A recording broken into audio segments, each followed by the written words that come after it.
thanks everybody for coming to our Community Cover Supper. And for coming tonight, hear us talk about Article 2. I think we're gonna have a really good opportunity for all of us here, for people to share their ideas, their thoughts, and their ideas of what's gonna be going on in the future with our with Article 2 and the new proposal we have going forward. As a way of getting started, we'll go ahead and have a quick reading.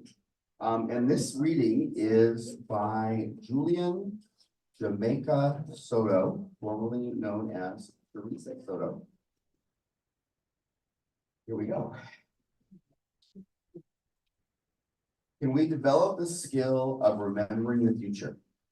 Can we commit to build the community that will extend into a time that we only know by memory, because it will outlast us?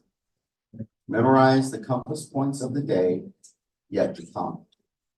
The truth, the love, the fire, the endless yes of the horizon. Shake the scales from your imagination. Reach, stretch, and rise.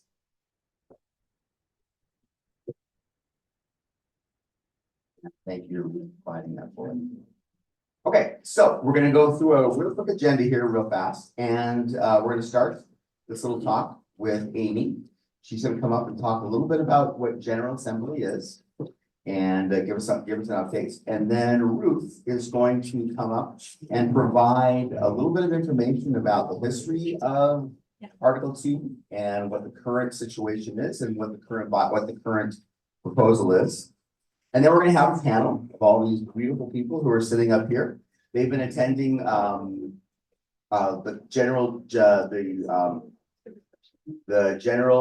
Article 2 classes, either the ones that Ruth did, or the ones that were facilitated by the UUA. So they've got a little investment in Article 2, and they want to talk about it a little bit with us. And so that's going to be our next step on the agenda. And then what we're going to do is we're going to turn it over to the group and give you guys an opportunity to talk about your thoughts and feelings about Article 2.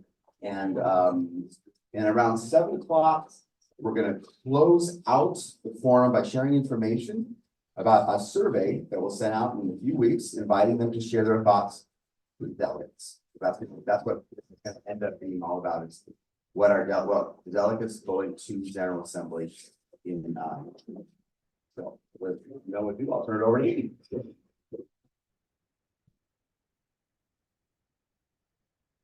Thanks. So General Assembly this year is virtual. I think they've kind of moved toward an every other year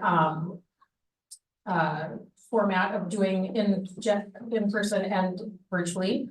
The nice thing about doing it virtually is that you can get a lot more people who come, people who haven't gone before, people who can travel or who can't travel to General Assembly. It just makes it a lot more accessible for everybody.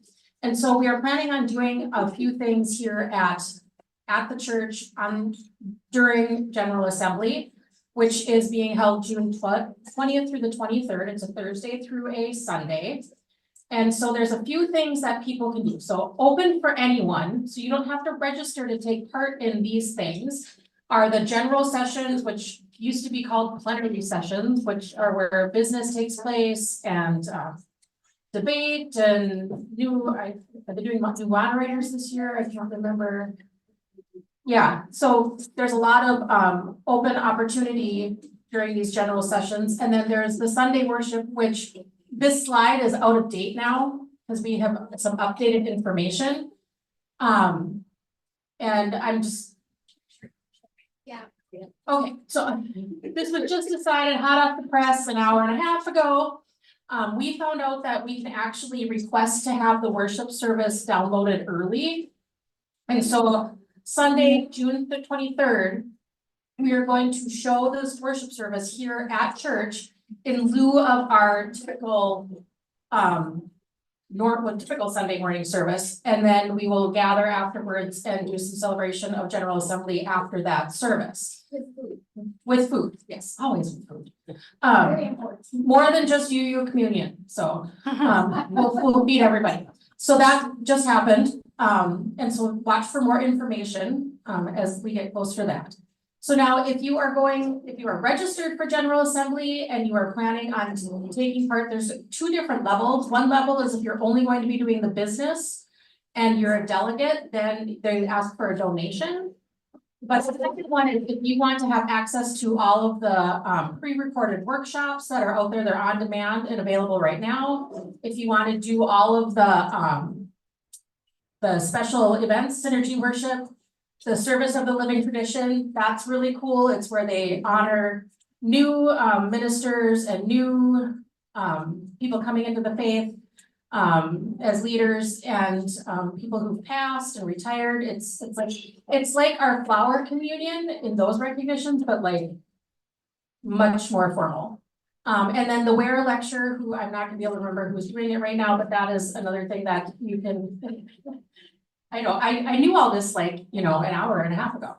And then also cohorts. Cohorts are small special interest groups that meet periodically or online throughout GA. And I told Ruth, I said, I would tell everybody this, but there are so many, I know I would leave something out. So if you are interested in attending General Assembly, today is the last day. Oh, I'm gonna do this first, okay?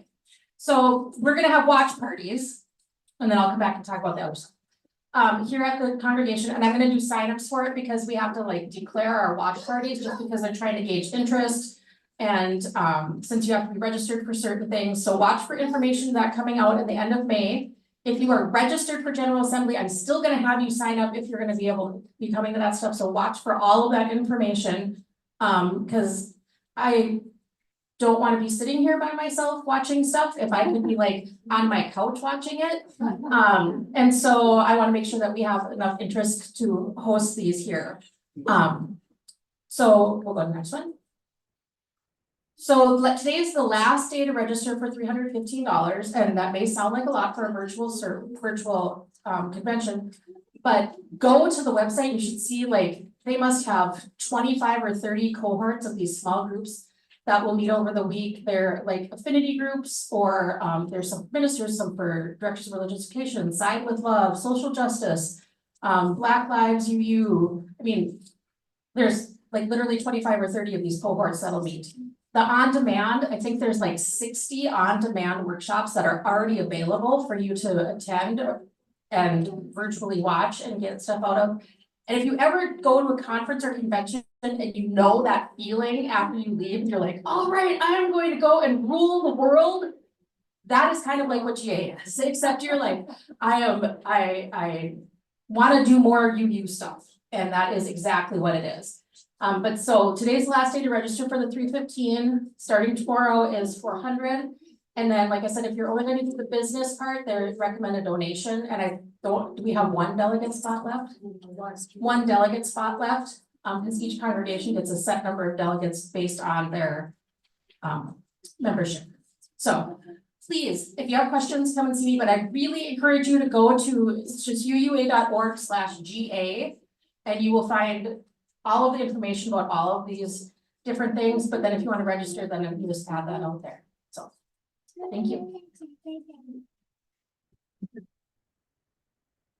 Well, it's really great to see you all here tonight. Thank you so much for coming, because this is an important discussion. I wanted to start out with this quote from Octavia Butler, because she's a great Black futurist who was way before her time writing science fiction.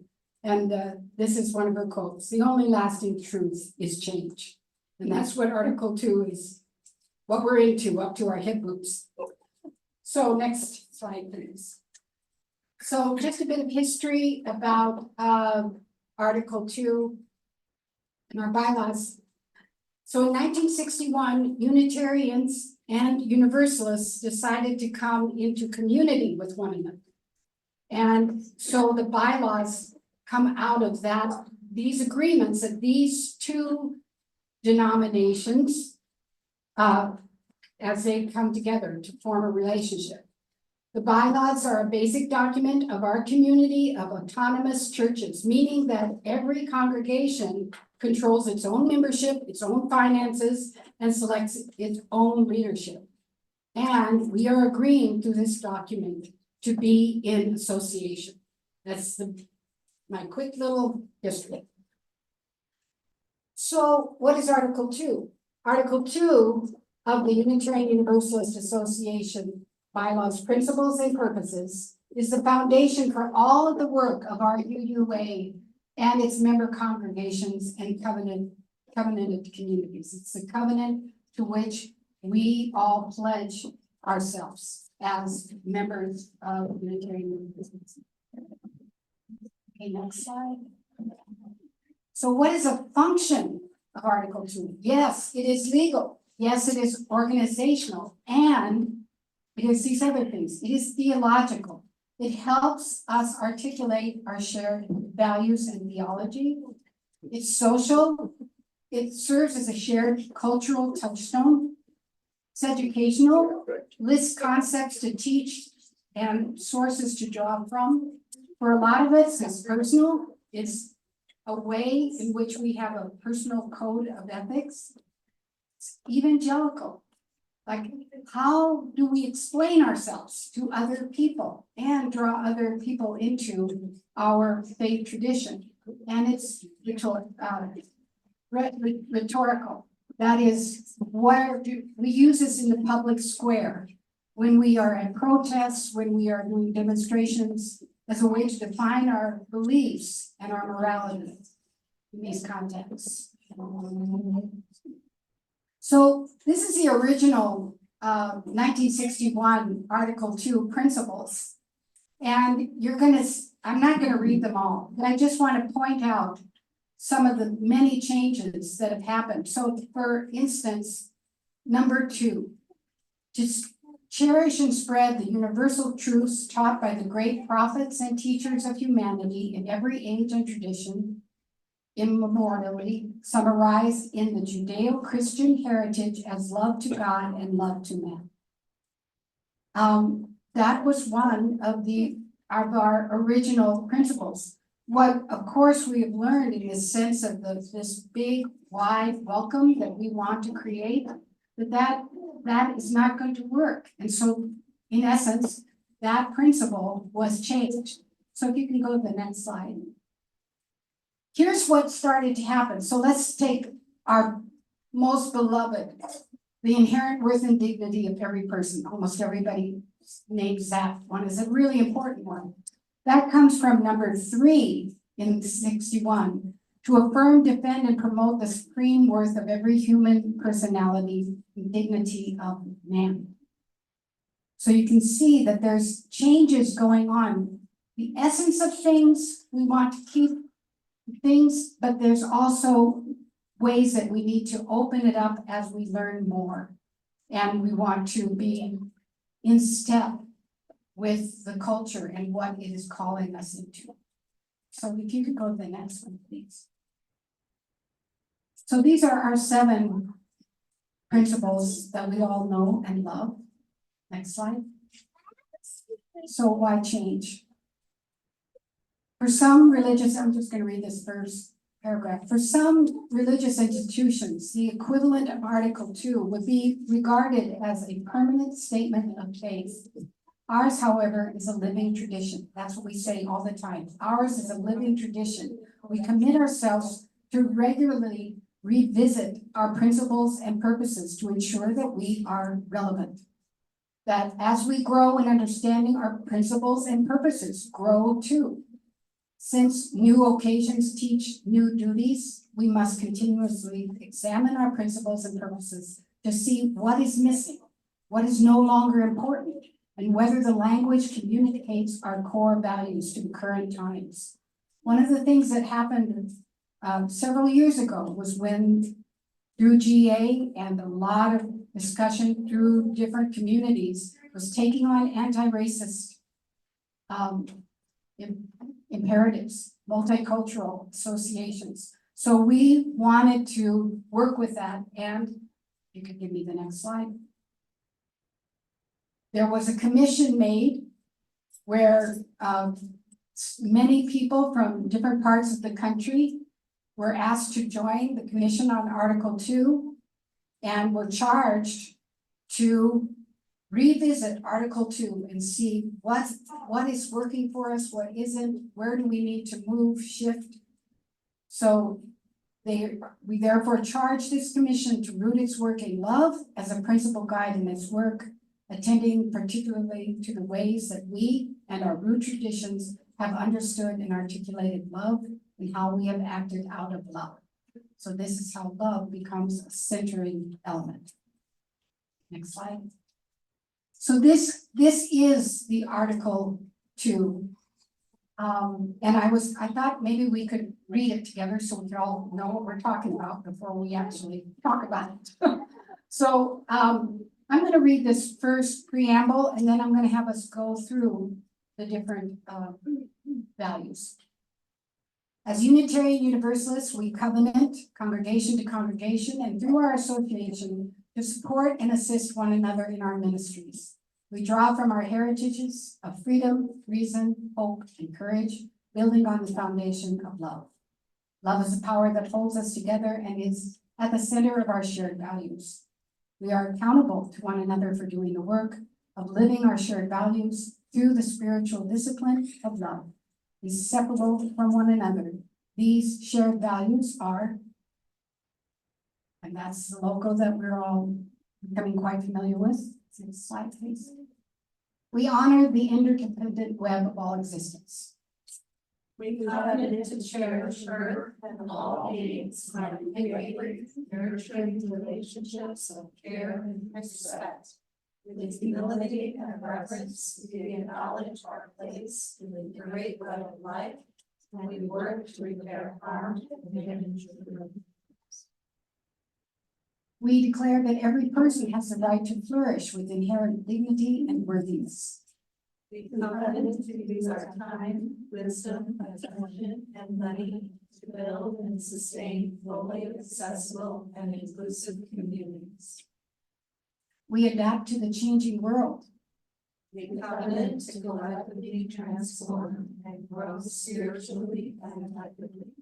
Openness to change is fundamental to our Unitarian Universalist heritages, never complete and never perfect. We celebrate that we are all sacred beings, diverse in culture, experience, and theology. We covenant to learn from one another in our free and responsible search for truth and beauty. We embrace our differences and commonalities with love, curiosity, and respect. Generosity. We cultivate a spirit of gratitude and hope. We covenant to freely and compassionately share our faith, presence, and resources. Our generosity connects us to one another in relationships of interdependence and mutuality. Justice. We work to be diverse, multicultural, beloved communities where we all thrive. We covenant to dismantle racism and all forms of systemic oppression. We support the use of inclusive democratic processes to make decisions. So in your package, you're going to see a letter from Reverend Luke, who wrote a reflection about Article 2 for you all, knowing that he was going to be on sabbatical. I urge you to read the whole thing. It is insightful and it is pastoral. But I want to just lift up this one paragraph because he points at a inherent tension that is just part of our tradition. That is individual freedoms and what community, how to be in community. That those two, that is a polarity that we are balancing. And so I just read this first paragraph. I appreciate, this is from Reverend Luke, I appreciate the desire to find a balance between individuality and community. This sentiment seems to be part of the language around welcoming those who share our values or the section on freedom of belief. In both instances, while I can respect concerns about articulation, what I notice is a wrestling with how we hold people's individual views or beliefs in relationship with creating a community that feels safe and justice-centered, especially for marginalized communities whose identities are regularly under threat in a harsh social climate.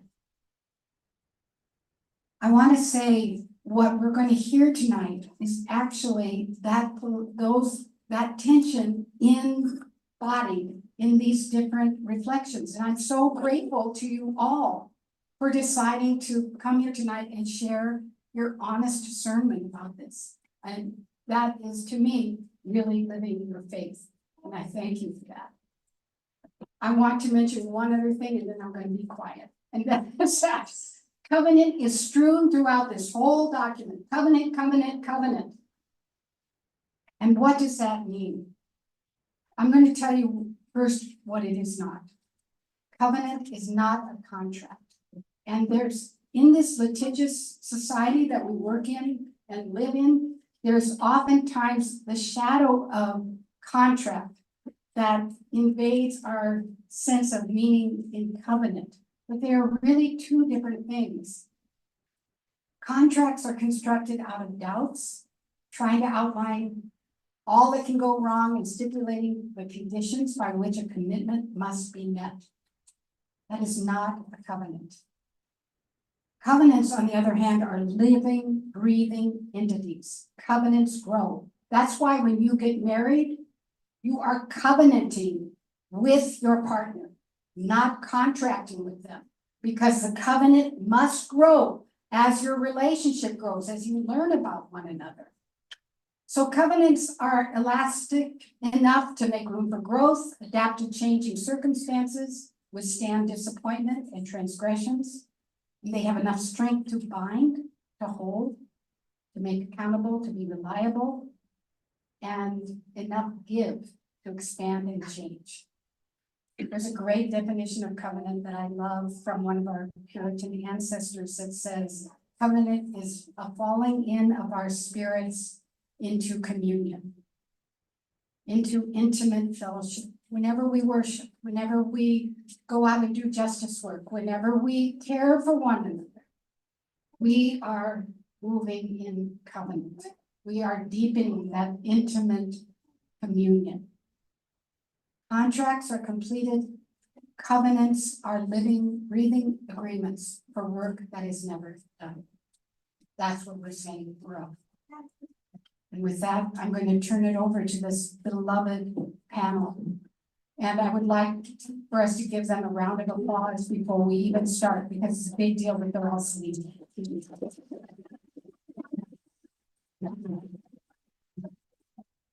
Okay, so now we come to the heart and soul of our discussion tonight. Is an opportunity for the folks who have sat here and who have worked on this and given some thought and some discernment and share their views with us and give us some ideas of what this means to them. And I think I'm really looking forward to hearing what they have to say.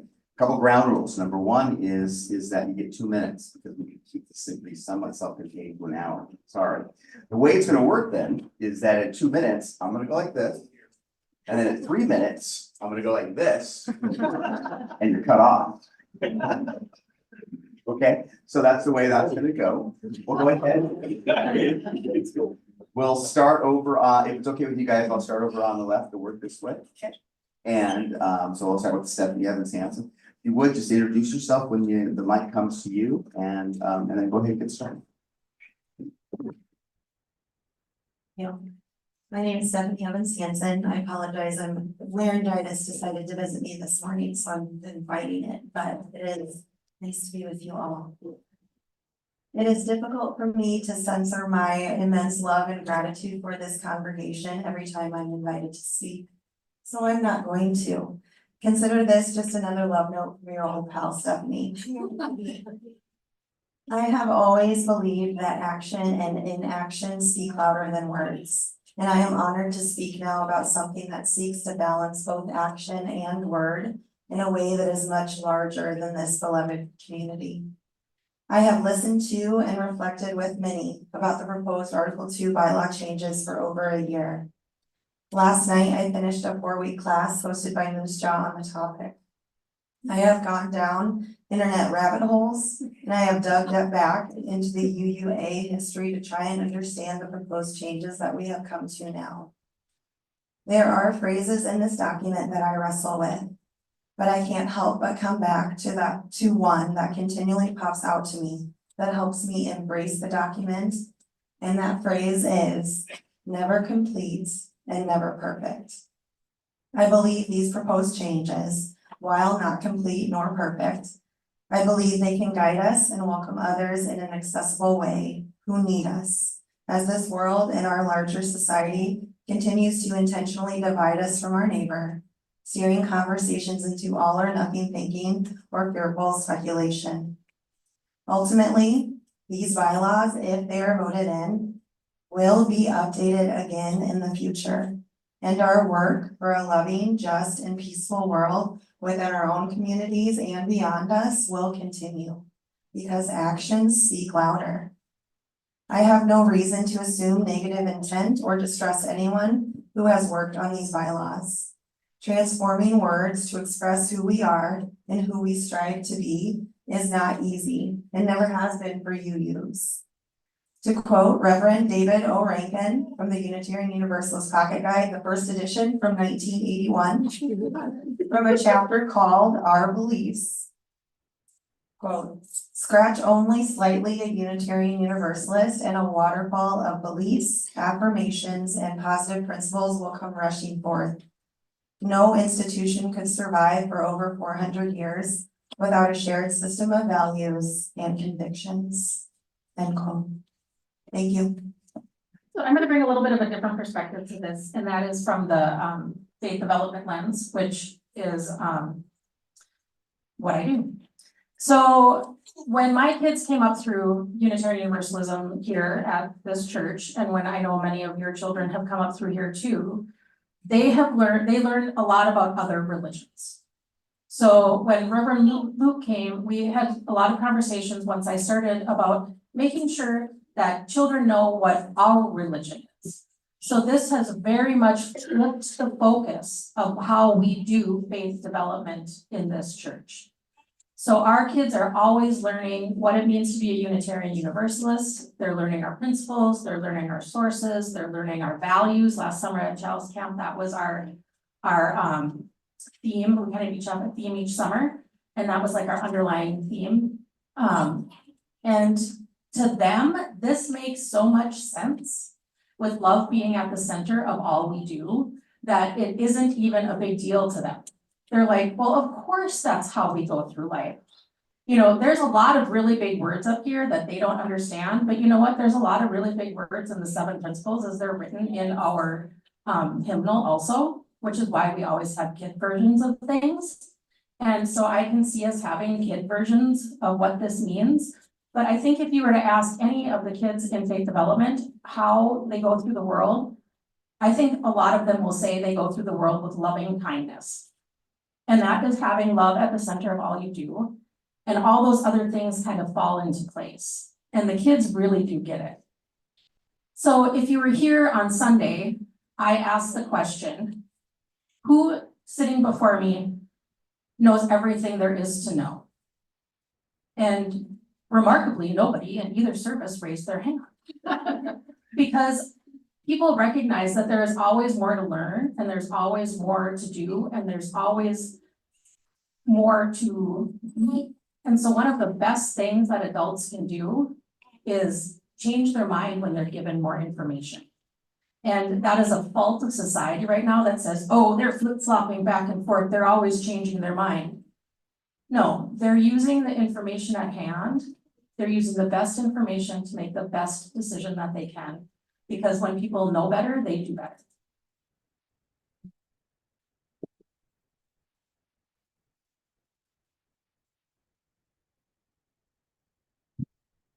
Well,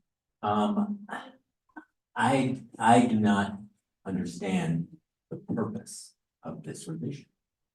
Be honest, I don't see how it advances. The graphic is a fine graphic.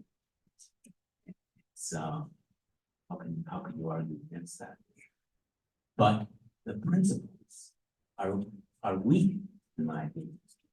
The individual work, the right of individual conscience is weakened, and individual congregational polity is weakened in favor of an increase in polity and control or at least, guidance from the UUA.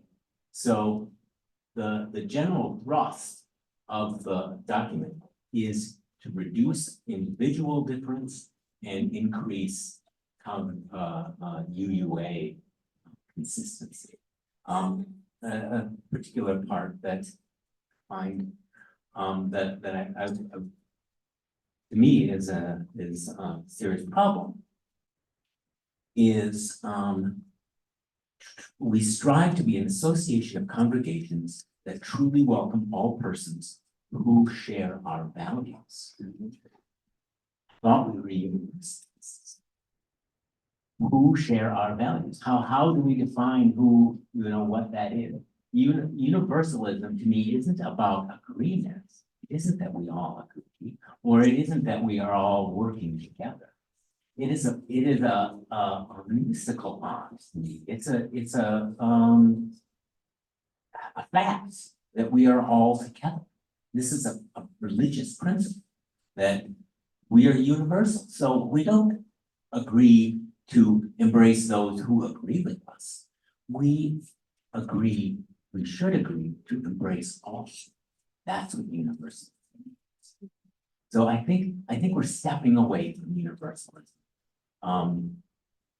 with this document. And so I don't also congregational freedom and the individual right of conscience are central to our Unitarian Universalist heritage.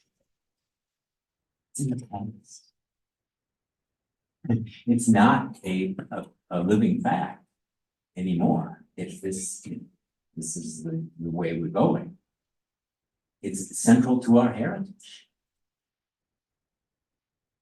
I think it should be central to our ongoing pursuit of justice in the world. The individual right of conscience. It is elsewhere in the document, but it's significantly loosened and the lightened from its previous expression. Why would we be doing that? So, I'm highly skeptical. Thank you.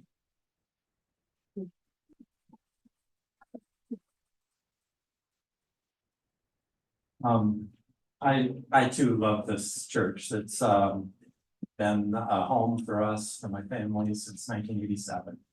And yes, there's been a lot of changes in that time period.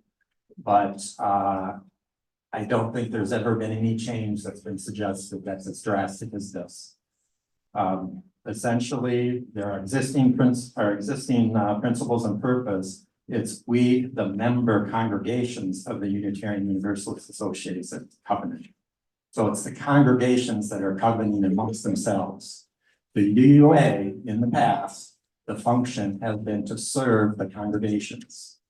In this new draft, it's incorporated into the covenant. We are covenanting as individuals, the way I read it, congregation to congregation and through our association. That's the only way I can read it, is we're covenanting as individuals, not as a body, a collective body like we have in the past. So that is, to me, a fatal flaw. And then the other one was mentioned, the freedom of belief. And I'll just say that the congregation is losing its ability to make its own decisions, because in the existing one, it says nothing herein shall infringe upon the individual's freedom of belief or a congregation to have a statement of purpose or whatever you want to call those things, as long as it's not used as a creedal test. Like you mentioned, we can't turn people away just because they don't believe everything that we believe.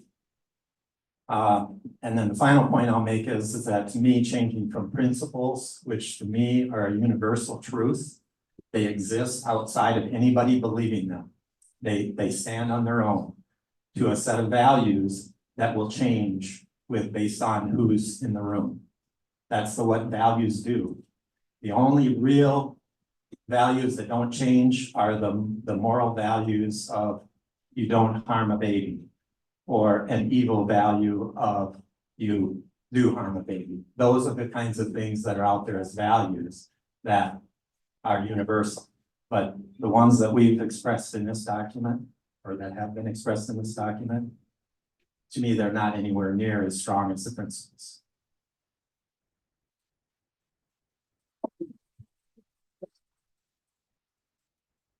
I'm Marie Vidiak, and I've been a member of this church for 20 years.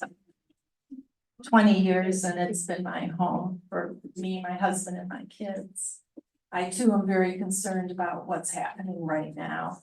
This is not a change, it's a complete rewrite with confusing and precise and vague language. There's a huge difference between principles, which our current beliefs are, and values that are being proposed in the rewrite. Principles are external rules that are permanent and unchanging. Values are internal, subjective, and may change over time. For example, the US in the 50s had the principle that families are important and are the foundation to our society. But if you looked at values in the 50s, while many people believed that principle, the value was that women needed to stay home and take care of kids. Today, the value is that men or women can take care of kids. Same principle, new value. Article 2 is a part of a group of bylaws, which is a legal document. That's important to think about. A legal document that is the foundation of this faith, with precise language about what the rules we are to follow. The use of non-specific language is worrisome. The current freedom of beliefs is an essential safeguard of individual rights and freedoms. The rewritten version does not include an ongoing commitment to individual freedom of belief. We should be worried about this. All that would remain is a prohibition against establishing creeds in congregations. Section C of 2.4 says, under inclusion, we strive to be an association of congregations that truly welcome all persons who share our values. People have to share our values to be welcome here. I thought we welcomed everybody, not just those who think like us. It is in being in relationship with one another that people examine non-loving, non-accepting ways of being and consider alternatives. There is also a reference to us being accountable to one another in the rewrite. Accountability implies consequences. Who is accountable to whom? Whole congregations, individuals to congregations? The UUA was initially created to support and train leaders, both lay and professionals, to advance Unitarian Universalism. It was created to work alongside us as members and in congregations. If we change accountability to the UUA, what happens? What sort of appeals processes would a person have? Is the UUA becoming a hierarchy with judging oversight of congregations and or individuals, layering a foundation for a reversal of the flow of power? That is frightening. Please study the changes carefully. You need to know what these changes are. Words matter, principles matter, precise language matter, structure matters, consequences matters. These changes should mean the world to you and your faith. Thank you.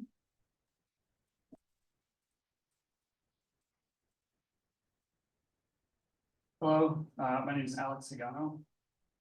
A little closer, okay. My name is Alex Sagano. Hello.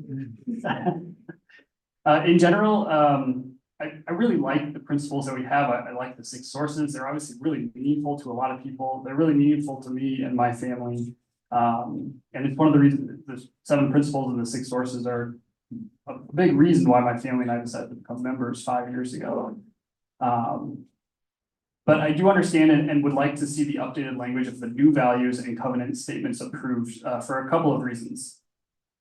The first is that if the new values and covenant statements are approved at the General Assembly, the principles don't actually have to get shoved in a drawer somewhere to never be seen again or never talked about again.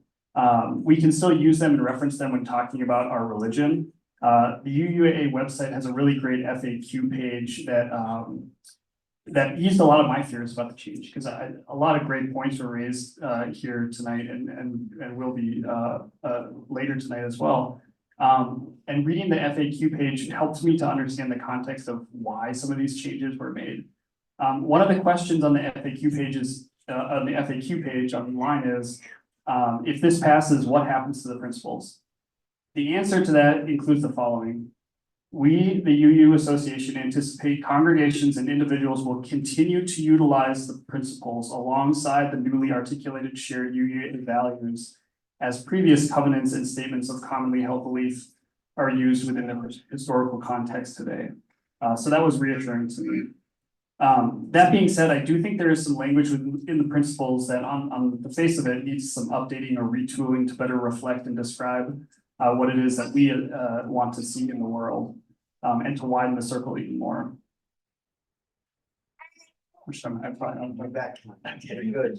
I would point again to the UUA fact page about this, just to answer some deeper concerns that have been raised.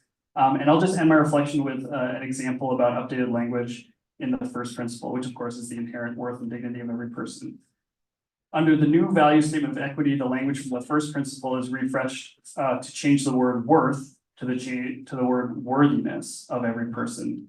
And I really like this change because I believe the word worth is somewhat problematic, actually, and even though it's not intended to be so. I'll end by paraphrasing the FAQ page again, when it addresses this change from worth to worthiness and says, we're dealing with a history, a past, in which monetary worth was assigned to human beings. Worthiness is the quality of being good enough. We are all good enough as we are. Worth can be monetized. That definition of worth is not the original intention, but the impact of the word worth might have negative connotations for people who have a history of the people being monetized. Worthiness can never be monetized. We are all worthy of love, respect, dignity, kindness, compassion, and care. Hi, everyone. I'm Alita Borud. You know, our youth, I think, provided real leadership in the coming of age service recently. But 3 points I think really speak to this moment for us. Number one, change. This was referenced. The charge to revise Article 2 was, quote, to be a relevant, powerful force for growth, healing, and justice, to guide us in the transformation of ourselves, our community, and our faith. To be relevant, powerful, and guide us in transformation. I want us to grow, to be a transformative force for justice and love in our world, which brings me to the second resonating message from that service: community. You know, we're known for being welcoming. It's how we embody our values. But too few people even know we exist. I want to open the circle wide, because frankly, the world needs our message of love, inclusion, justice, generosity, and respect for our differences. A strong UUA holds the potential for UUism to be a transforming force in our hurting world. And that potential excites me. Which is why this also resonated from that service: unity. People are drawn to us not because of a list of beliefs, but because we stand for and act on a set of values in the world. We pull together, covenant with each other, united by values, and we welcome all who share these values. The proposed Article 2 has renewed my own faith.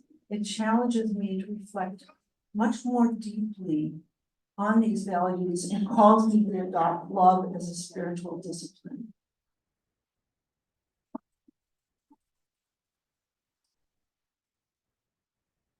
I'm Kim Reed, and I do not consider myself an expert at all in the Article 2 revisions being discussed here tonight. But I have worked hard to gather information through study groups with Luke, conversations with members, many of you, the Moose Jaw class that we worked on discussing different components of it over 4 weeks. And these have helped me in understanding the revisions a little bit more deeply. And I am in favor of approving the Article 2 proposed revisions. I like that the Article 2 revisions don't just list our values, but that they also state that we are accountable to one another for doing the work of our shared values. And this sense of accountability is one of the most striking and important parts of the Article 2 revisions for me. We read together with Ruth each of the values, but we also read the covenant. That how we can live those values together. And I think that having those covenants together helps us be in conversation with individuals, small groups, as a congregation, or the larger UUA organization about how we can live and move forward in living those values. So I think the covenants listed for each value deepen and expand the language of our shared values.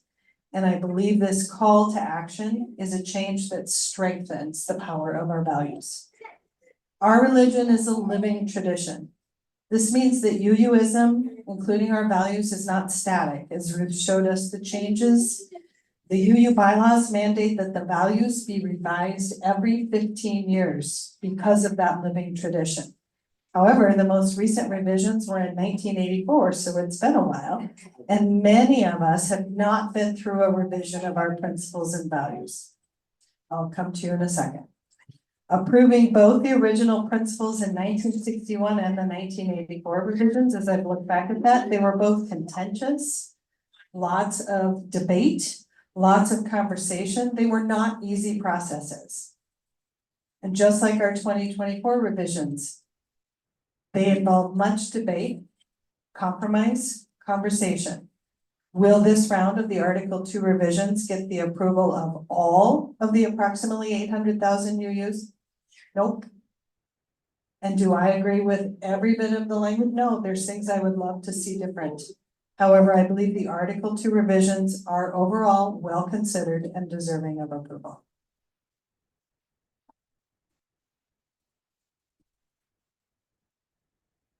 Okay, so we wanted to move in small group discussion and the panelists are welcome to join. We'll probably take 10 to 15 minutes. We'll finish about 7:05.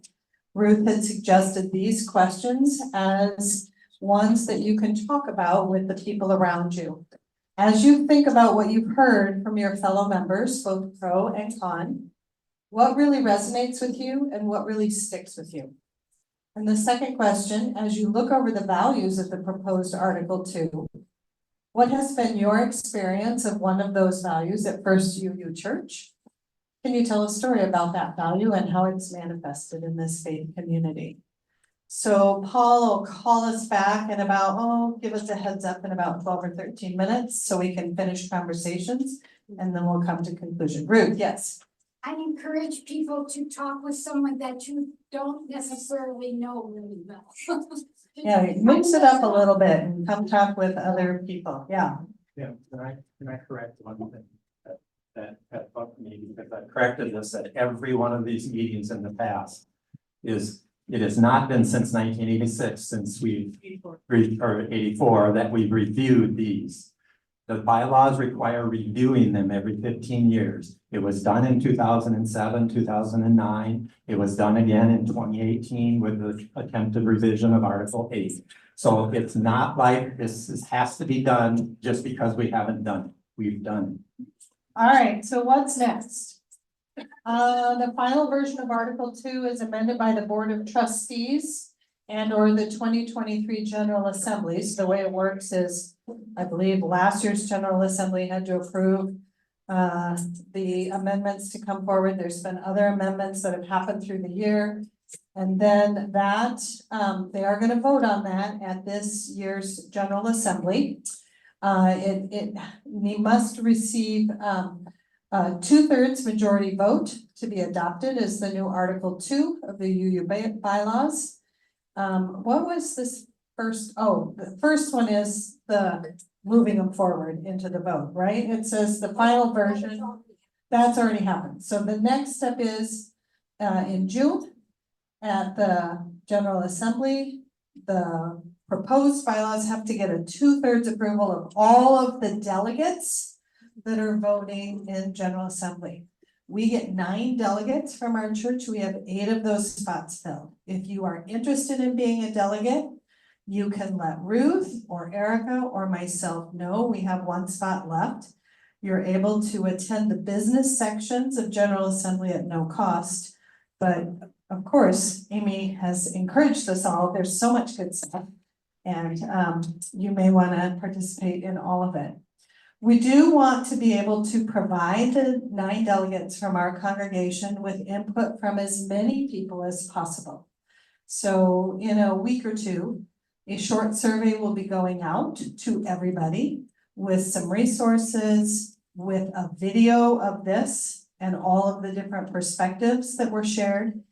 And that survey will allow each and every one of us to write a reflection or submit some thoughts that you would like the delegates to consider when thinking about their vote, whether they should vote to approve or not approve the bylaws.